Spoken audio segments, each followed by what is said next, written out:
Hello mga kalarian, nagbabalik na naman ako. Dito tayo sa The Our Lady of Lourdes Grotto. Yan yung una naming pinasyalan. Siyempre, sama-sama. Yan, bilangin daw namin tong hagdan na to. Tapos may preview daw kami. Totoo yun. Ang hirap kaya magbilang, grabe. Sobrang ano kaya to. Grabe ang daming stairs siya.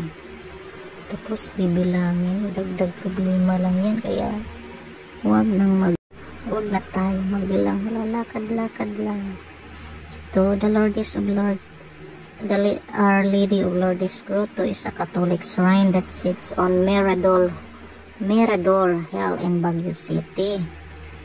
It was constructed in 1913 mainly out of limestone that was used to build the Mirador Jesus Vela. Inside the grotto, you will find the Our Lady of Lourdes statue. This sculpture was created by the famous artist Isabelo Tampenko using polychromed mulav. Grabe pala, no? Ang tindi ng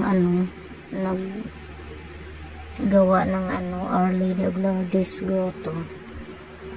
Aside from serving as a place of worship, many tourists flock here for the scenic view of Baguio City that the grotto offers. Maganda talaga siya, maganda yung tanawin dito. No? Tinatamad na ako. Wala na yung mga kasukasuan ko. Ayun. Daming hagdan. To reach the grotto, you will have to climb up a stairway made up of around 252 steps, which took 5 years to complete. Wow ha, grabe. 5 years pala to. Tapos 252, sabi may nadagdag na daw. Kaya hindi natin alam. However, it was later damaged in 1990 due to an earthquake that had affected Mirador Hill.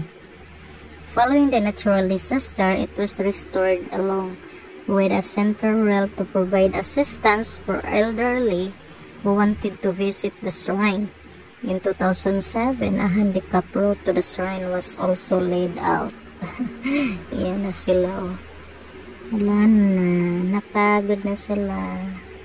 Mayroon pa nga palang hagdan dun sa taas. Ako, grabe na to. Hindi ko na kaya.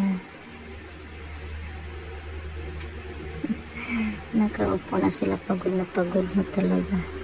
Ang ganda talaga dito. Maganda din yung panahon, hindi siya maulan. Kaya pasyal na kayo dito, guys. Ito lang talaga yung pinunta ko. Ang ganda ng view, gusto ko talaga. Like and subscribe mga kalaro yan.